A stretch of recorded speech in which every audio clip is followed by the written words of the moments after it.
Vamos respirando profundamente.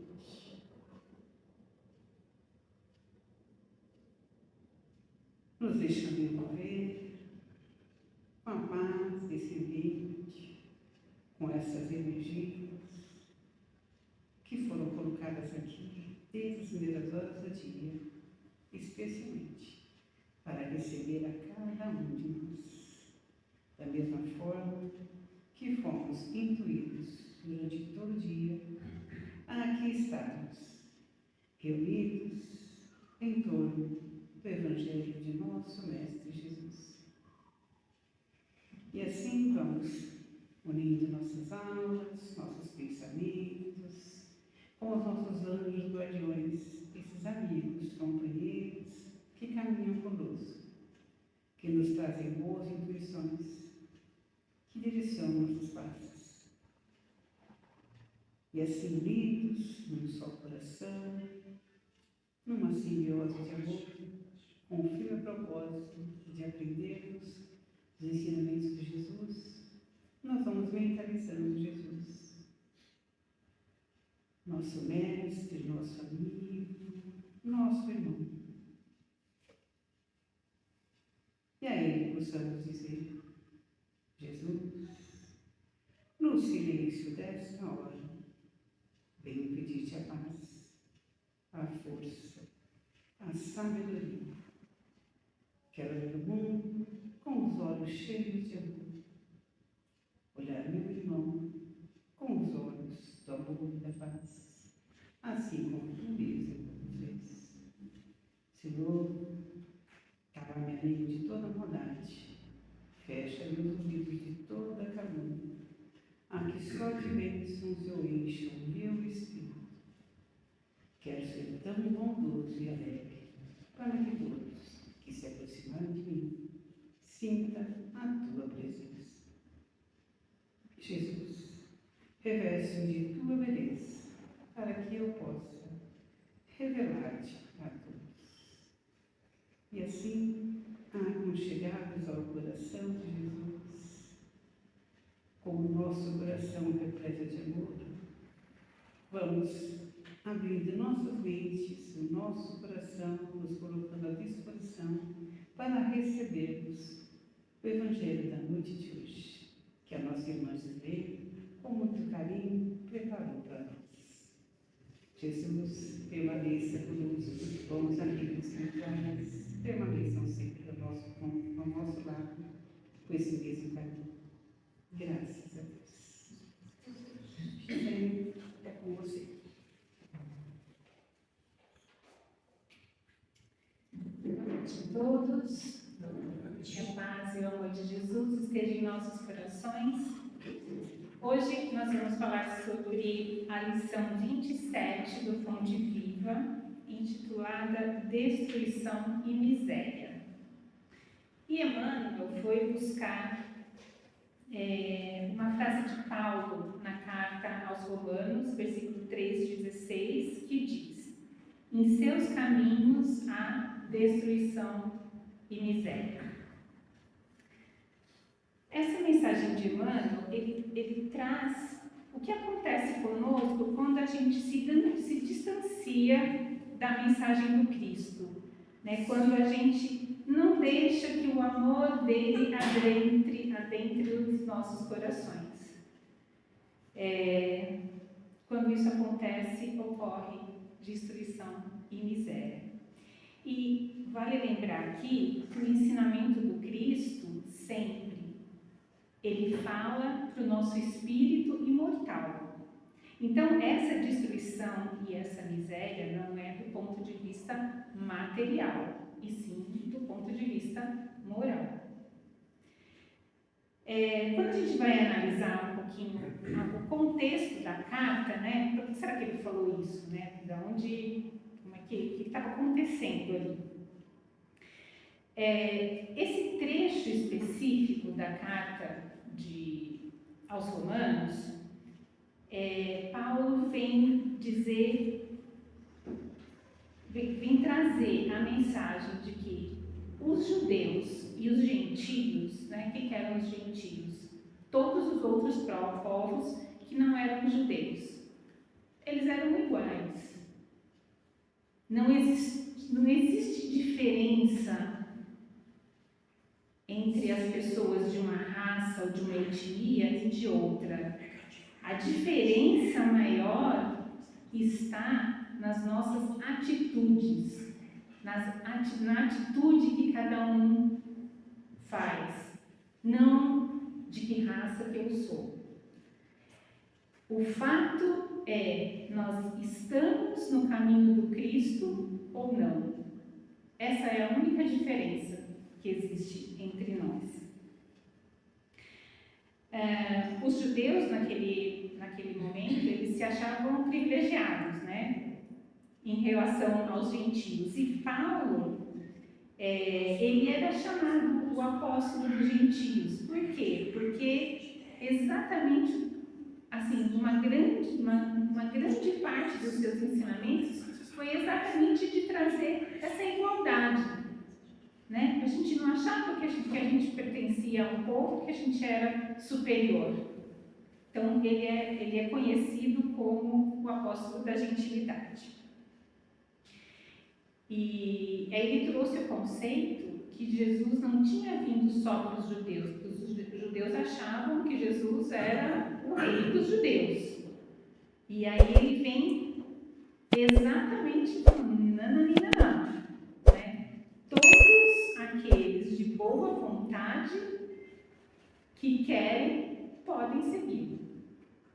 Não é única e exclusivamente dos judeus.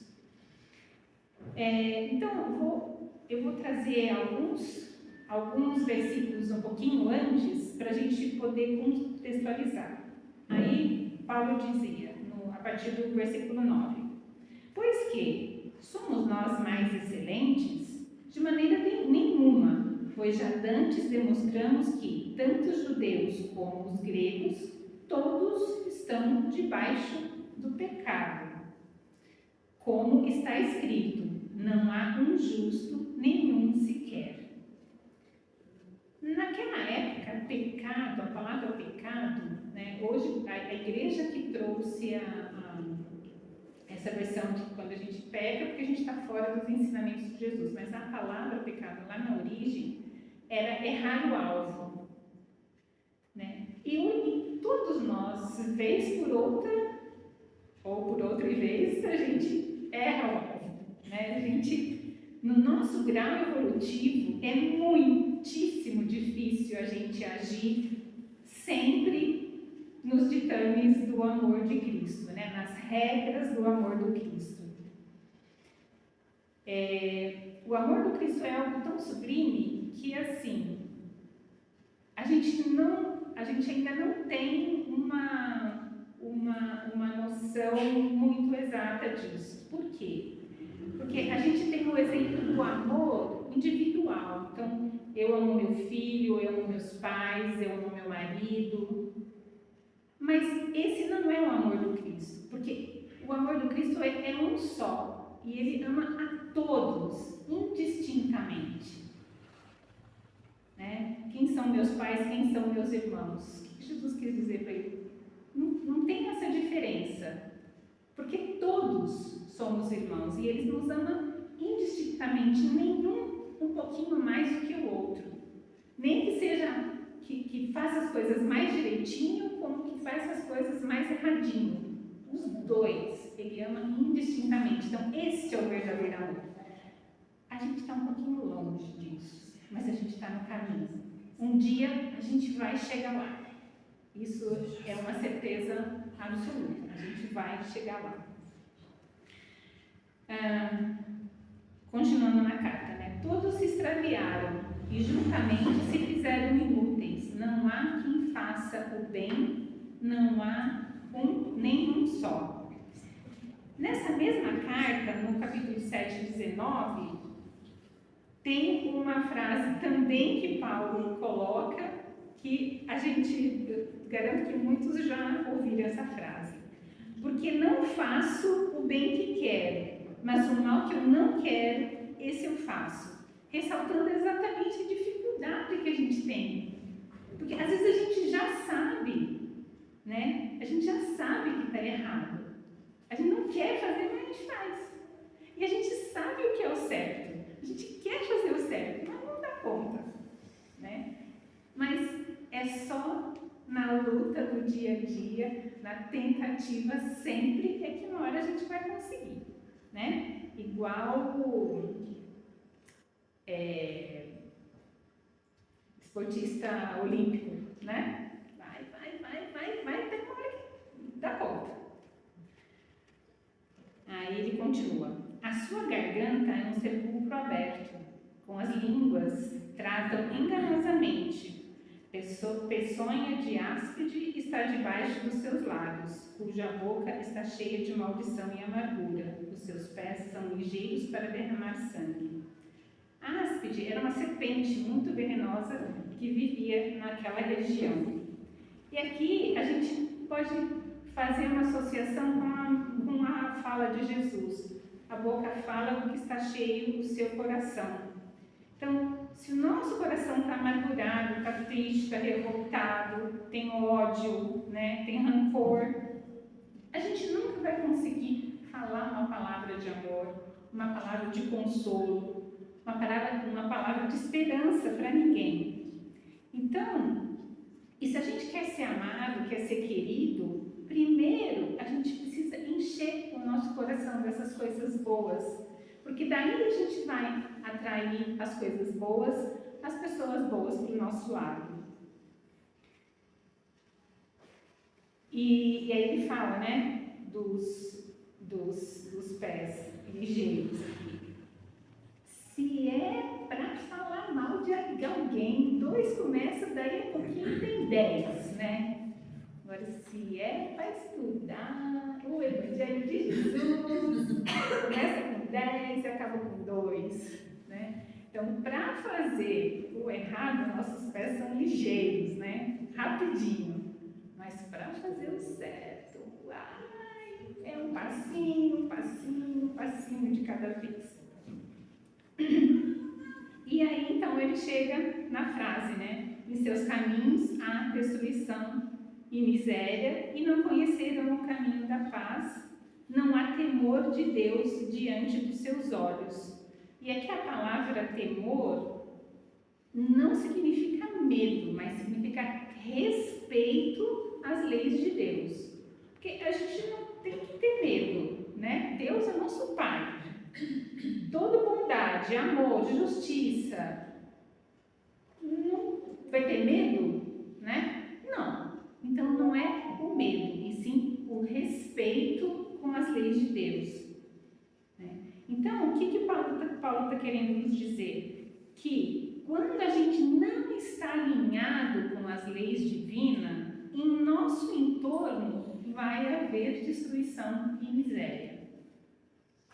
Não é material, lembrando. Então, a gente precisa ter predisposição, ter vontade para, através dos ensinamentos do Mestre, a gente chegar ao conhecimento e à atuação nas leis divinas.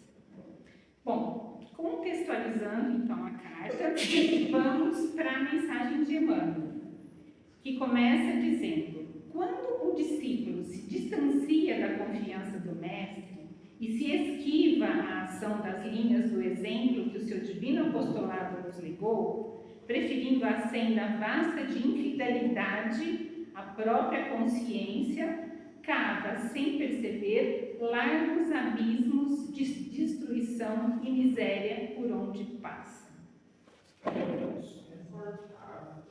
Emmanuel nos alerta aqui que ele chama os discípulos, né? Ele começa quando o discípulo se distancia da confiança no Mestre. Então, é nós que já conhecemos o mínimo que seja da lição do Mestre e estamos no caminho, né? A gente já entendeu que esse é o caminho e nós estamos no caminho. Então, é para nós que ele está falando. Então, se a gente conhece, se distancia, se a gente não se esforça, preferindo a infidelidade à própria consciência, é porque as leis divinas, elas estão gravadas na nossa consciência. E se a gente não as segue, a gente está sendo infiel à nossa consciência, né?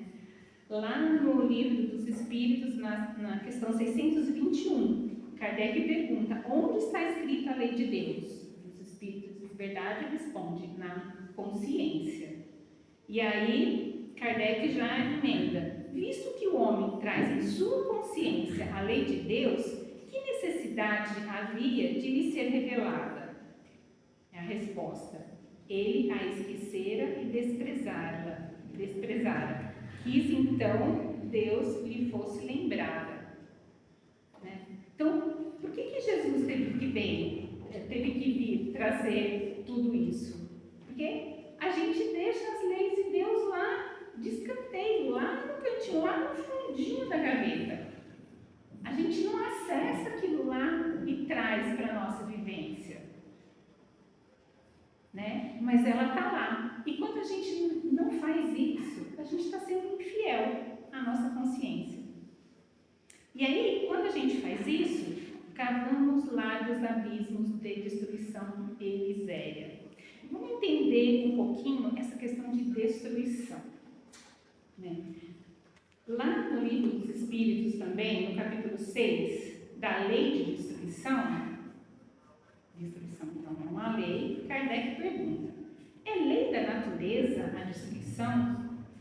E os Espíritos respondem: preciso é que tudo se destrua para renascer e se regenerar, porque o que chamais destruição não passa de uma transformação que tem por fim a renovação e a melhoria dos seres vivos, né? Então, essa destruição que Emmanuel nos traz é a nossa transformação, né? É a nossa renovação. É preciso destruir o homem velho para criar um homem novo. Destruir, matar? Não, renovar, transformar, né? Através das lições do Mestre. Então, sempre que a gente se esquiva de seguir as lições, né, a gente destrói preciosas oportunidades que a gente tem de crescimento, né? E assim, pior ainda, né, o que acontece? A gente serve de mau exemplo para os outros que estão à nossa volta. E aí a gente vai angariando responsabilidades maiores, porque além da responsabilidade que a gente tem, né, de não fazer o bem, a gente ainda tem a responsabilidade de que a gente está dando um mau exemplo. E se alguém seguir o nosso exemplo, aí danou-se, né? Que além do que nós fizemos, a gente vai responder pelo que a gente causou.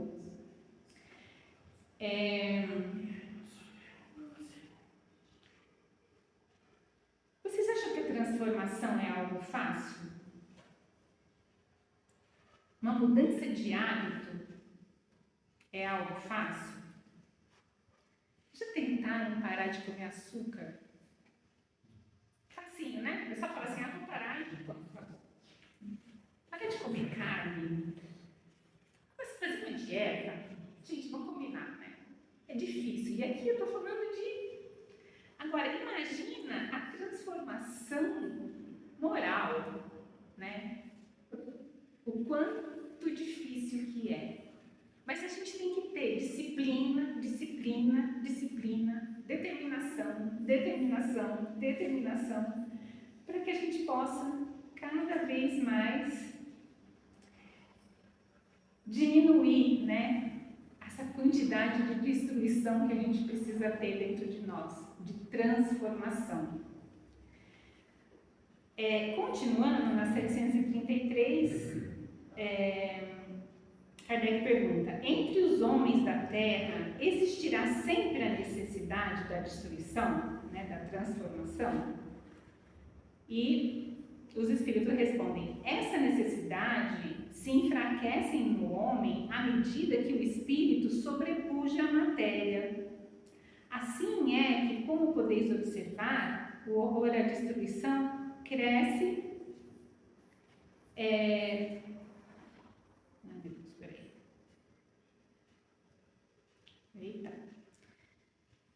O horror à destruição cresce com o desenvolvimento intelectual e moral. Então, enquanto a gente continuar batendo nessa tecla, né, de não mudança, de não transformação, vai ser necessário a destruição, vai ser necessário transformação em nós. E quanto mais a gente for evoluindo, menos a gente precisa. E essa transformação é a que nos causa a dor, o sofrimento, a infelicidade. Então, quanto menos a gente precisa de destruição, mais feliz a gente vai ser. E a miséria? Miséria do quê? Né? Se não é a miséria material. É a miséria de amor, de bondade, de tolerância, de otimismo, de fé, de compaixão. Por quê? Porque se a gente não tem Jesus dentro de nós, os seus ensinamentos dentro de nós, como que a gente vai desenvolver tudo isso aqui? Então, a nossa miséria, quando a gente está longe das leis de Deus, é a miséria dessas coisas maravilhosas aqui. Então, para que a gente traga isso para o nosso coração, o caminho é Jesus. Se cristaliza a mente na ociosidade, isso Emmanuel voltando a falar, né? Elimina o bom ânimo no coração dos trabalhadores que o cercam e estrangula as suas próprias oportunidades de servir, né? Então, aqui, novamente, Emmanuel vai trazer vários exemplos, né, que em vez de a gente servir de bom exemplo, se a gente serve de mau exemplo, a gente, né, acaba ainda prejudicando as outras pessoas. O campo de energia, que a gente gera, né, quando a gente está agindo no bem, é muito diferente naquele que a gente gera quando dele a gente se afasta. Então, a preguiça, por exemplo, em fazer algo de bem, acaba por desanimar aqueles que nos cercam. E quando a gente se empolga em fazer as coisas boas, mais pessoas também vão se empolgando. Quando a gente começou aqui, há 2 anos atrás, né, a fazer o café, né? Então, você tinha dia que a gente tinha que acelerar, porque não dava tempo. Mas aí a gente comentando e falando, e aí as pessoas que vinham, um monte de gente, né, que começa a vir ajudar, não quer mais saber de parar, né, e vem. Por quê? Porque a energia que gera, né, o bem-estar que a gente sente em estar aqui, é uma coisa incrível. Da mesma forma, quando fazemos o mal. Se a gente desanima as pessoas, acordar às 5h30 da manhã de domingo, me poupe. Eu trabalho, né, a semana inteira, estou cansado, né? Acordar, não vai dar. Né? É facinho quando falar isso, né? Mas a hora que a gente se predispõe, aí muda tudo. Se desce ao desfiladeiro da negação, destrói as esperanças tenras no sentimento de quantos se abeiram da fé e tece vastas redes de sombra para si mesmo. Né? Então, quando a gente nega a existência de Deus, distorce os ensinamentos do Mestre, aqueles que estão querendo, né, que estão se esforçando, acabam por desanimar, ao invés da gente, né, dar um ânimo. Se transfere a alma para a residência escura do vício, sufoca as virtudes nascentes nos companheiros de jornada e adquire débitos pesados para o futuro. Quem já nunca falou, não vou parar de beber, não vou beber mais. Aí chegou outro, vai ser trouxa, bebe aí, copinho de cerveja não vai fazer mal para ninguém, né? Vai. Aí, ou então, fuma esse cigarro aqui, dá mal barato, você vai ficar legal, você vai ficar de boa, né? E quantos caem nisso? E só agravando os débitos. Se asila o desespero, apaga o tênue clarão da confiança na alma do próximo e chora inutilmente sob a tormenta de lágrimas destrutivas. Se a gente não aceita os desígnios do Pai Celestial, se a gente não confia nele, a gente se desespera com as coisas que acontecem na nossa vida. E aí, quando a gente se desespera, aí a gente vai gerando, né, em todo mundo, aquele mesmo sentimento de desespero. Ao passo de que, quando a prova, quando a expiação chega, você fala, não, vamos em frente, né? Vamos lá, tem um Pai maior lá para me guiar. Aí as pessoas que estão à sua volta também vão se apoiando nesse propósito. Se busca refúgio na casa fria da tristeza, asfixia o otimismo naqueles que o acompanham e perde a riqueza do tempo em lamentações improfícuas. Ó céus, ó vida, ó dia. A gente adora reclamar. Experimentem pegar um dia na semana e falar assim, ó, toda sexta-feira, segunda-feira é difícil, né? Mas toda sexta-feira eu não vou reclamar de nada. Não vou reclamar do tempo, se está chovendo, se está frio, se está... Não vou reclamar de nada. Nem do vizinho, de nada. A hora que eu começar a falar, não vou reclamar. Não vou reclamar. Não vou reclamar. A gente vai chegar no final do dia leve. Né? E uma coisa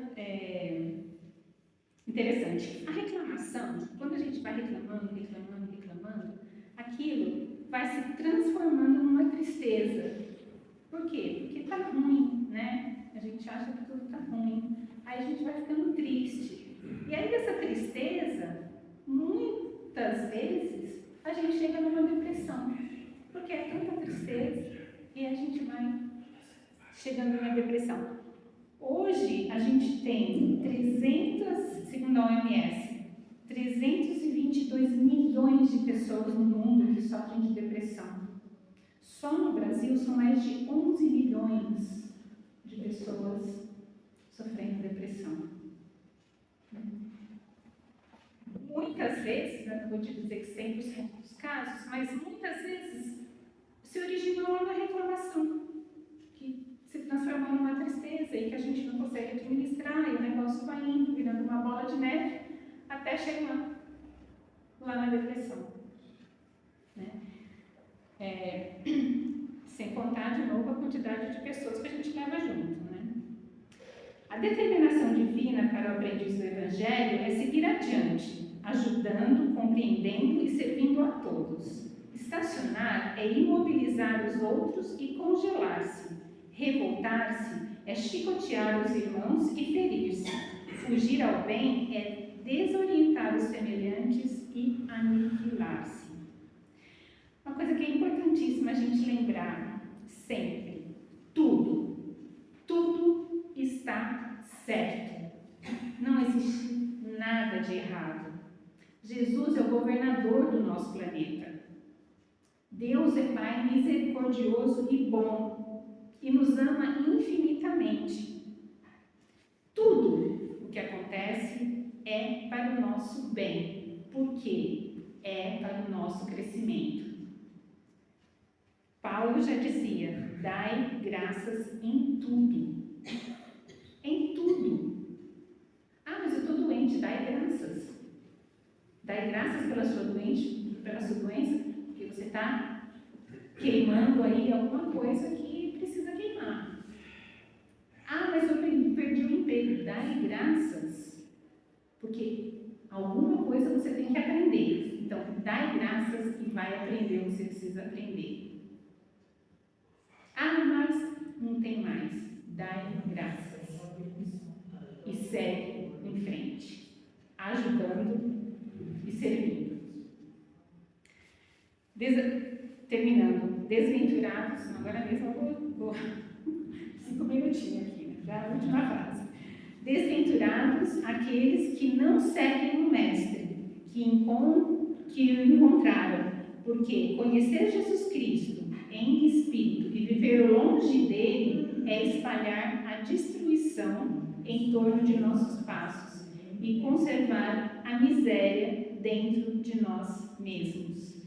Então, que a gente aprenda a espalhar o amor, espalhar o bem, a paz, a harmonia, por onde a gente estiver, para que não haja destruição e nem miséria.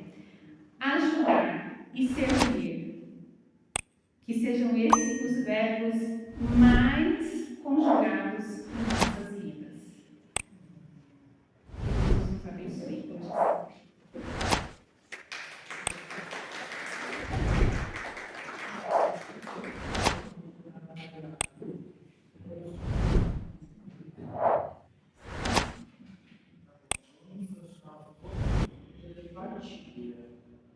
Deus, Pai de amor e bondade, com os corações felizes, nós te agradecemos, Pai amado, por todas as bênçãos que recebemos na noite de hoje, por esses ensinamentos que calam fundo em nossos corações, pelo dom de nossas vidas, pelo que temos, pelo que somos.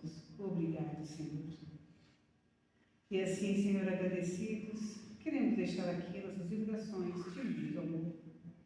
Senhor, que o amor possa se expandir por todo o nosso planeta Terra, envolver todas essas criaturas, levando o acalento, levando a bênção da saúde, da perseverança, da fé a cada um dos teus filhos. E a nós aqui te pedimos, nos dê a bênção da sabedoria, nos auxilie na compreensão, nos auxilie a que possamos ser, a cada dia de nossas vidas, instrumentos vivos e operosos da paz, do amor, do aperfeiçoamento e da alegria, de acordo com os teus desígnios. Te pedimos ainda, Pai amado, que nos leve de retorno aos nossos lares, envolva ali nosso lar em paz e amor, para que ali possamos nos fortalecer. E fortalecidos, nos reunimos aqui nesta casa de luz mais uma vez, na próxima semana, para recebermos este manguejo de luz. Obrigado, Pai amado. Obrigada, Jesus. Anjos guardiões, companheiros espirituais, obrigada, Jesus. Graças a Deus.